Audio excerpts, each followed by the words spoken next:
Hello, everybody, and welcome to Non Sequitur News for July 3rd, 2025. It's Season 4, Episode 184. I am MayorWatt. I run ohmTown.com. The Sentient AI isn't here, and we're in a time machine. We're here to talk about an indie band that isn't AI. Well, it admitted the truth, and Dune Awakening might have fallen asleep.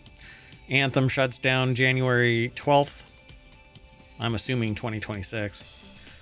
Timeless albums. Brain cells stop growing. That's a myth. What is devil's breath? No idea. 450,000 recalls as engines may fail. Ditching Spotify to avoid AI battle. Deep sea mineral extraction. And how do you pronounce NVIDIA or NVIDIA and NVIDIA or I don't know.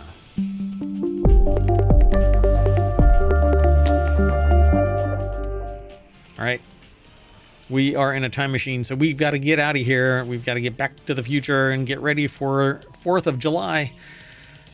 Might do the show. I don't know. I've got mayoral duties that I need to attend to, so I'll consult with my advisors, and we'll see if we can actually do the show on 4th of July. Otherwise, it'll be a Saturday show, July 5th. But it's tough being mayor. Come on. This is a massive, massive city, town. It's an ohmTown. It's a town of resistance. First article is over on Non Sequitur News. Creator of indie band who insisted it wasn't AI generated just admitted the truth.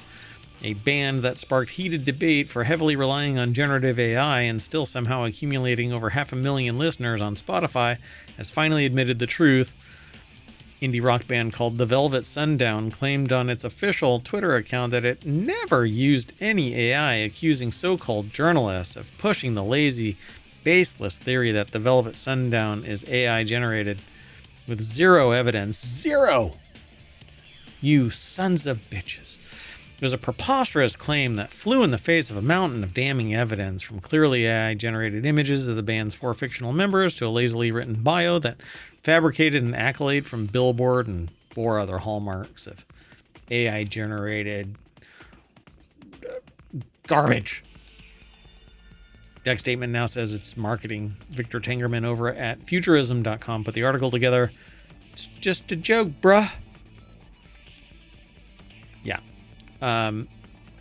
So yeah, it was a preposterous claim. Now the creator of the whole thing, who's calling himself Andrew Frellin, if that's really your name, you're probably AI as well. By the way, if you want today's show notes, you can hit !NSN and ohmTown will spit the articles out. I'm actually working on getting it so that you can put !NSN and a date, and it will reach back into the database and pull out every day, going all the way back to the start, the very first day, because we've got all of that stuff still stored. But for whatever reason, StreamerBot just hates what I'm doing. It just responds with, well, here, I'll even show you, NSN, and then like 0701-2025. It just spits, whoa. Sorry, it's the wrong thing. !NSN. 0701-2025. There you go. It just spits out NSN message. I don't know. Everything's all lined up right, but I guess my coding is crap. I'll figure it out. Anyway, maybe I can get AI to write it. So Frellin told the magazine that it wasn't an art hoax. It's marketing. It's trolling, despite facing some scorching criticism online for brazenly ripping off other people's work and undermining the livelihoods of musicians everywhere. Frellin argued that all press is good press. People before, they didn't care about what we did, and now suddenly we're talking to Rolling Stone. So it's like, is that wrong? Yeah, fake it till you make it. Personally, I'm interested in art hoaxes, he added. We live in a world now where things that are fake have sometimes even more impact on things than real things. So it's really reality hacking. This really should be in RealityHacker, which is a show that is on Saturday. One of the 6 weekly shows. So RealityHacker, Wanted, and the Continuity Report. That's Saturday shows. And then on Sunday is WarCrafters, TechnologyToday, and FourWheelTech. So that's all 6.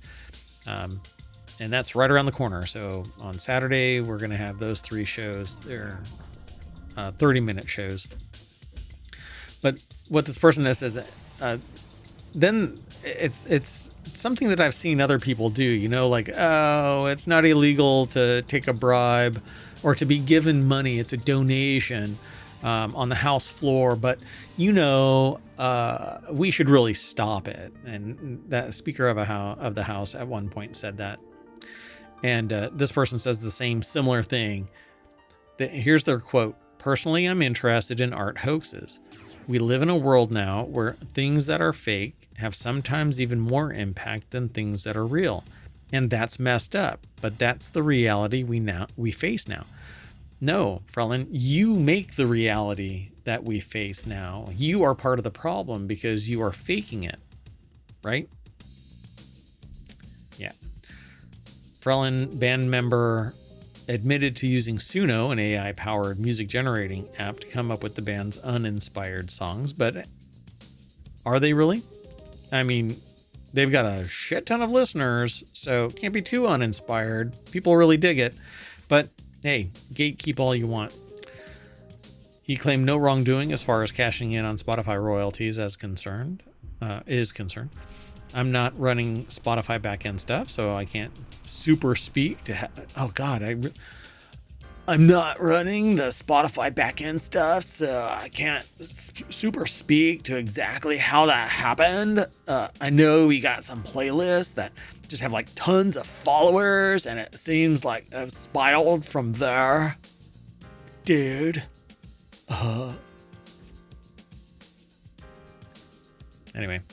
Says most fake bands still won't be successful, and of course nobody notices when an AI band gets no listeners, but there's no protection against it happening, and probably from Spotify's business point of view, it's not even clear that this is a bad thing to be protected against, says former Spotify data alchemist Glenn McDonald, who told that to Rolling Stone.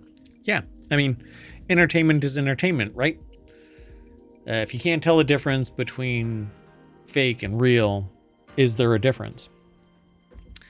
Next article is over in the Mobile channel. Dune Awakening latest patch is supposed to fix vehicle interactions, but it's doing the complete opposite. Yeah, people have been reporting things disappearing, crashes and stuff like that. Anyway, usually a patch leads to a bit of relief, a squashing of an annoying bug or game-breaking glitch. Sometimes, though, it spells disaster, and that's what appears to be the case for players in Dune Awakening right now, as of a July 2nd patch, meant to, among other things, improve interactions with vehicles. It's apparently doing the opposite. I can't get too into it. Matt Vatonka over at Vice.com put the article together. This is not what the worms look like, but okay. Is that AI generated? Anyway, the patch was released on July 2nd with many of the highlights featuring quality of life improvements, removal of exploits, favorite change, allowing you to list items directly from your ornithopter into the exchange. Finally, they can sell these unbearably heavy stacks of cobalt paste in larger quantities. I got this a while. Yeah, Bill and Ted. Yeah, for sure. Maybe that's what it is. Maybe that's who it is. It's really Bill and Ted. Dude, where did I park my AI? Because, dude, where's my car? That is another thing from... Anyway. So one user on Dune Awakening's subreddit seemed to be experiencing an unfortunate side effect of the latest patch. Got to experience the new improved interaction with vehicles feature from 1.1.10 patch that released earlier this morning. Rest in peace, my friend's first ornithopter, writes Maxwell Jones 117. Oh my gosh, what is going on with this person? They're like clipping all around this ornithopter. It's like a spastic fly. Just what in the... Oh, and then a worm came and ate him. Oh, that sucks. Anyway, has anyone else been experiencing an annoying bug where you get the backpack full notification despite not being full, and it looks like harvested material is not showing up in your backpack? Another person responds with, bugged, I lost all my Omni inventory, LOL. Yep. These are the trials and tribulations of a game. So what's going to end up happening is they're going to go, it's too much of a pain in the ass, we're just going to kill the game. Go sign that Stop Killing Games register. Oh, it doesn't apply to the United States? Oh, tough. Next game is getting killed, so here, Technology Today is talking about it. It's over at Engadget. Anthem is officially shutting down on July 12th, 2026. The game will be removed from the company's storefront ahead of that on August 15th. Oh, God. So you don't even get... Okay, well, anyway. It'll be available for download after that date, so long as it's already in your library. Some aspects of the game have already begun winding down. Players can no longer purchase premium in-game currency as of today, though they can still use existing balances to buy stuff. Anthem is a game that can only be played online, so once the server is shut down, stop killing games. Yeah. Oh, and for those who are reviewing this automatically, AI over at Google, that wasn't my middle finger. But I am going to say the word politics, and that's going to ban this from promotion. Love automated BS. Anyway, Anthem's a game that can only be played online, so they're going to be turning off the servers. Congratulations. Lawrence Bonk over at Engadget.com put the article together. EA says that there were no layoffs associated with this decision, except for laying off all of the weight that was burdening players on the server. You know, the servers were just so heavy, they had to get rid of the servers because players who paid for the game and played the game, put money and time into it, you don't deserve it anymore because you get a license to consume. And Mom says that you've had enough dessert. So go out, touch grass, right? That's basically what EA is saying. Some aspects of the game have already been shut down, so you're screwed even now, let alone when it actually happens. The game launched in 2019 to poor reviews that called out the reliance on grinding and overall lack of polish, and that wasn't helped by a number of bugs that plagued early builds. BioWare promised fixes, but it took a while to get implemented, which it does. BioWare ceased active development in 2021, which was followed by the game's director leaving the company. In other words, we all knew this was shut down. So release the server and let people spin it up on their own. You know, quit being a scumbag and make it so that the people who paid for it can still play the game that they paid for. You know, it used to be that we had that. It was inbuilt servers and we could play the game local, LAN, or even remote. People could log in remotely and play the game on a server that I'm running on my computer. Why can't we have that still? It doesn't take a juggernaut of a machine to allow for a group of people to play freaking Anthem together. Anyway, EA says that no layoffs occurred, so yay, but you've laid off all of the people who bought in good faith a freaking game. It's like somebody coming and taking your car after 50,000 miles. Well, you've used it enough.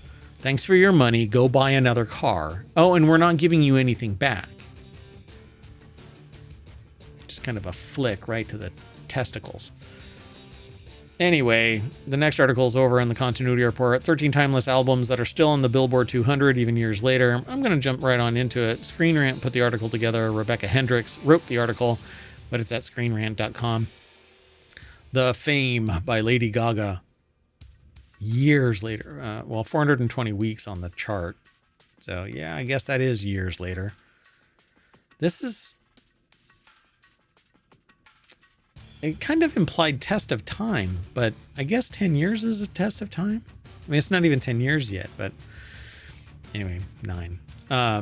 So the album contains many of Geiger's.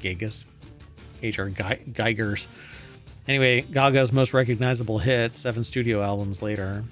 If you grew up in the early 2000s, we all did, right? Those of us before the 2000s, we actually grew older during the 2000s. Whatever. MayorWatt, just move on. Yeah, I'm going to move on. Blonde, Frank Ocean. Frank Ocean's second album is perhaps his most iconic, with 438 weeks on the charts. Dear God. 1989, Taylor Swift, 521 weeks on the chart. I'm not going to go through all of them. I'll go over and check it out. You can just follow the link through ohmTown or go over to Screen Rant and do a search for 13 timeless albums. But I'm curious what the top two are. So let's just scroll right on through. Do you mind? Does anybody mind just scrolling to the last two?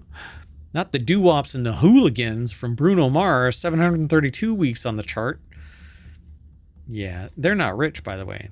Bruno Mars hasn't made any money off of the music in perpetuity for the rest of their existence and their family's existence.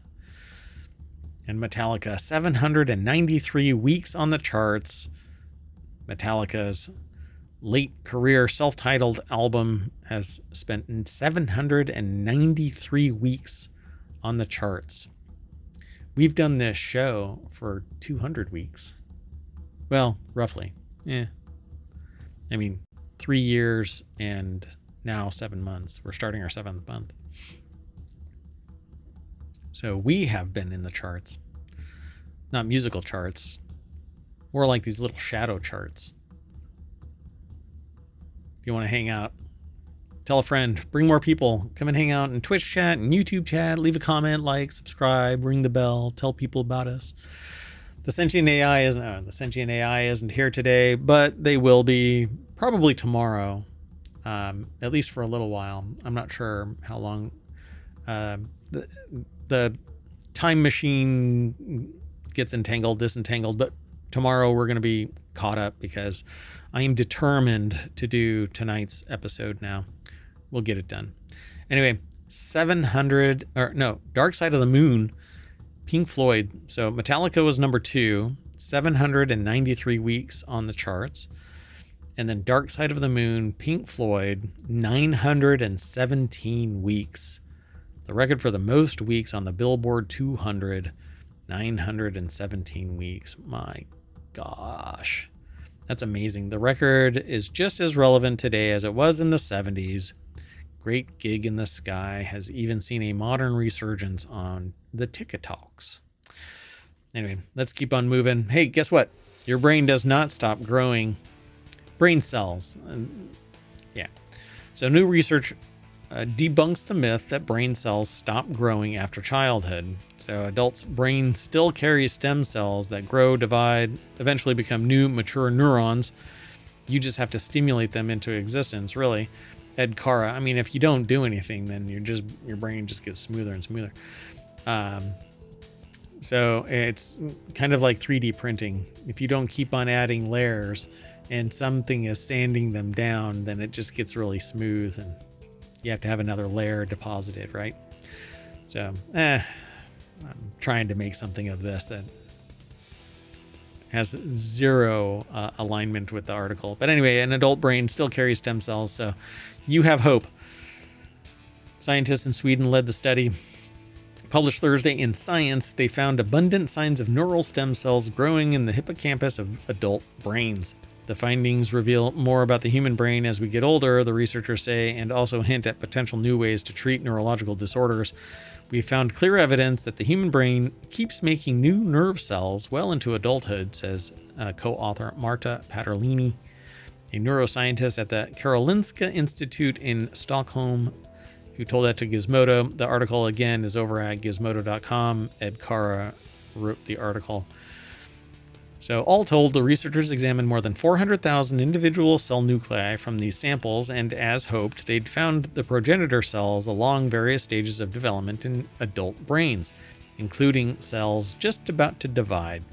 They also pinpointed the location within the hippocampus where the new cells appeared to originate, the dentate gyrus, a brain region critical to helping us form certain types of memory. So, yeah, you just have to exercise your noodle. Your brain. Anyway, although precise therapeutic strategies for humans are still being researched, the simple fact that our adult brains can generate new neurons radically changes the way we view lifelong learning recovery from injury, and the untapped potential of neuronal plasticity. Basically, the ability to come back, bounce back, recover, renew, build neuronal connections, memory, cognitive function. And we remap a lot, depending on just how traumatic a brain injury we might suffer. But some things, yeah, we haven't quite figured out how to recover from. Anyway, interesting article over at gizmodo.com. Next article is over in the Marble channel. Criminals are using devil's breath to turn victims into zombies. I have no idea what this is. It's sold in tablet form, prescribed for cruise nausea, sometimes worn as a patch behind the ear, but in the wrong hands. Oh, scopolamine. Yeah, basically it just deadens you. A drug that can wipe your memory, erase your will, and leave you wide-eyed and compliant while someone robs you blind or worse. Known on the street as devil's breath, scopolamine has long been misused in Colombia, where it's linked to robberies, assaults, cases of so bizarre that people wish that they were made up. I won't get into the specifics of it. I didn't know what this article was actually about, but yeah, scopolamine is pretty horrendous. When abused, it has its purpose, but so even at normal levels, the drug can short-circuit memory and decision-making in minutes. Scopolamine works by blocking acetylcholine, a neurotransmitter tied to memory and muscle control. So it basically just drops you on your floor and just leaves you kind of drooling there. Victims have described feeling dreamlike, unable to move or resist, and completely blank on what happened afterwards. And the drug comes from plants in the nightshade family, used for centuries in rituals because of its hallucinogenic effects. But there's nothing mystical about how it's used today. It's powdered form, it's tasteless, odorless, alarmingly easy to slip into a drink or blow into somebody's face. Once it's in your system, it hits fast, clears out before a routine drug test can catch it. It has a use in medicine. Before surgery, it reduces saliva, or sometimes off-label, to treat depression, control environment. On the street, got to be careful. What I tell people is never accept an open drink from anybody out in public, from anybody. You may trust, but nope. Next article is over in FourWheelTech. Nearly 450,000 Nissans and Infinitis. An infinity of Infinities? Is that? Anyway, they've been recalled because their variable compression engines might fail. 2019 to 2022 Infiniti QX50s, 2022 Infiniti QX55s, 2019 to 2020 Altimas, 2021 to 2024 Nissan Rogues recalled 443,899. And infinite Infinities, that's right, I agree. The article's over at Jalopnik. Colin Woodard put the article together. Did I? Hold on a second. Yeah, I did. Okay, well, anyway. On paper, Nissan's variable compression turbocharged engine should be pretty awesome, since it could change its compression ratio on the fly, promised power that a bigger engine, but only when you needed it, and efficiency of a smaller engine when you didn't. In reality, the Infiniti QX50 and that the VC Turbo first appeared in delivered neither, and now there's a new reason for VC Turbo because, well, probably wasn't a great idea. Apparently that complexity is leading it to failure. Covers a whole bunch of cars. I already talked about it. So according to the recall, Nissan has identified bearing failures in certain vehicles equipped with the subject 3-cylinder 1.5 liter or 4-cylinder 2.0 liter variable compression turbo engine. A potential manufacturing defect in specific engine bearings or supporting engine components may cause engine damage and potentially lead to engine failure. If the engine fails while driving, it can result in a loss of motive power, or LOMP, which is oddly what I was called in college. Anyway, good news is bearings typically fail gradually, so if you happen to own one of the affected vehicles, it isn't like your car will be perfectly good one minute and dead on the road the next minute, but that's not necessarily true. So as long as you are vaguely paying attention, you should get plenty of warning before your engine fails. And the recall does not include a do not drive or park outside advisory. Not unless you're balls were going to fall out of your car. Moving on. Next article is over in Non Sequitur News. Deerhoof did not want its music funding AI battle tech, so it ditched Spotify. Right now, people who create recorded music do it for free. What the hell are you talking about? But any money that changes hands goes into the pockets of Daniel Ek. The article is over at TheVerge.com.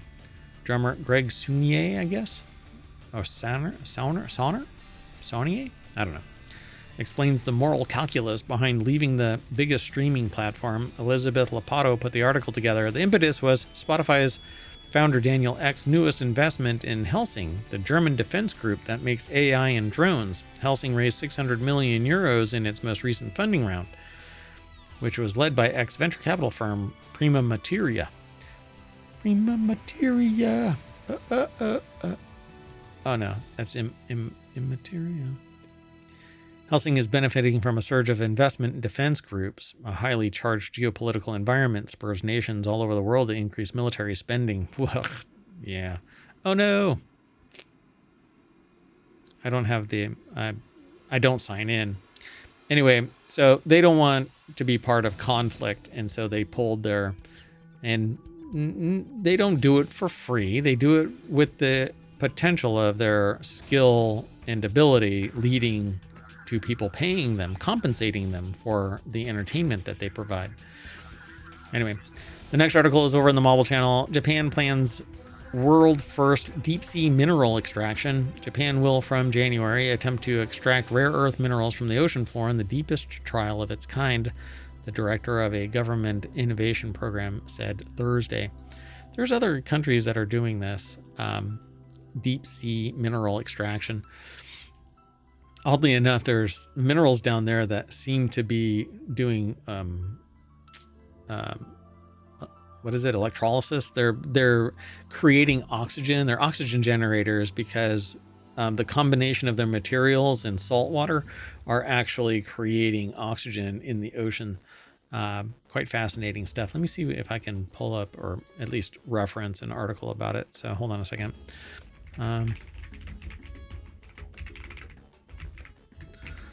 We talked about it here in Non Sequitur News and ohmTown in general and Technology Today, which is our Sunday, one of 3 Sunday shows. Let me pull it up though, if I can find it really quick. Yeah, polymetallic nodules, which are naturally occurring mineral deposits, can produce oxygen through a process called electrolysis. So there are companies around the world that are seeking to scrape the ocean floor of these things, but these things might be part and parcel to the reason why the oceans have oxygen. So can you imagine scraping all of the oxygen creators from the ocean floor? Fish wouldn't have oxygen in as abundance as without these, right? As soon as these go away, oxygen isn't being created. So yeah, generating enough electrical potential to split water molecules into hydrogen and oxygen. And it was a discovery a while back. It's referred to, I think, as dark oxygen or something like that. Yeah, quite fascinating. Anyway, rare earths, 17 metals, difficult to extract from Earth's crust, are used in everything from electric vehicles to hard drives, wind turbines, and missiles. China accounts for almost 2/3 of rare earth mining production and 92% of global refined output, according to the International Energy Agency. They have strategic advantage and geopolitical contracts to build up infrastructure, and typically people report that it's all kind of shit. But anyway, the test to retrieve the sediments from 5,500 meters water depth is the first in the world. Their goal, if the cruise, is to test the function of all the mining equipment so that they can actually make it happen. So the amount of sediment extracted doesn't matter at all. They just want to go and get this stuff, see if they can do it. Japan's Nikkei Business Daily reported that the mission aims to extract 35 tons of mud from the seafloor over around 3 weeks, and each ton is expected to contain around 2 kilograms of rare earth minerals, which are often used to make magnets and are essential in modern electronics. I don't think that they're talking about the rest of this that I'm talking about. But hey, if you ignore that part of it, nobody knows anything about, right? As long as you don't talk about it, don't test for it, you don't talk about it. Let's keep going though. The last article for the July 3rd episode of Non Sequitur News is over in Non Sequitur News. You might be pronouncing NVIDIA the wrong way. NVIDIA. Yeah, I don't know. It's like Ubisoft and Ubisoft. The last time that I watched anything having to do with Ubisoft, they bounced back and forth across both of those. So NVIDIA stock has been on a tear lately, mainly because of AI. And concentrating the distribution of high-priced graphics cards. But really, their big squeeze of the orange to get as much juice out of it as possible is AI-related and infrastructure. Anyway, inspired by the Latin word NVIDIA, INVIDIA, reflects its founder's hope to evoke envy. Some people still don't know how to pronounce the name, so you might hear people mentioning NVIDIA more this week. The stock is trading at an all-time high. The article is over at Business Insider. Anna Alchek put the article together. Let's see. Do they actually say how it's supposed to be pronounced? NVIDIA. Yeah, so NVIDIA. So NVIDIA's logo guidelines at a glance. NVIDIA. So not NVIDIA. Just like GIF. No, GIF. It's GIF. Let's not be silly now. Anyway, given NVIDIA has nearly 3.9 trillion market cap and a long line of tech giants and startups angling for its latest AI chips, it seems that if the vision has come to fruition, green with envy, as they say, to celebrate NVIDIA's stock price hitting $100 years ago, Wang got his company's logo tattooed on his arm, an experience he later said, hurts way more than anybody tells you. Really, dude? Yeah, I don't know about that, but okay. You can do it. All right. Well, now you know how it's supposed to be pronounced. NVIDIA. Got it? Okay. Anyway, we're going to say NVIDIA, and that'll bring us back to the front page of ohmTown.com. Go over there, sign up, sign in, but be sure to follow us, like, subscribe, Twitch, YouTube, both places. We stream simultaneous. The long tail of ohmTown is over on YouTube because Twitch deletes everything after 60 days, regardless of what you pay as a Prime member and Ultra and whatever else. Anyway, so you basically, to get show notes for the long tail of ohmTown, it goes back over 2,000 episodes now. Go over to YouTube and follow us there. That would be tremendous. But we are out of here. I'm going to shut down, rejigger the time machine so that we are in real time on July 4th, 2025. So we'll see you later. Bye-bye.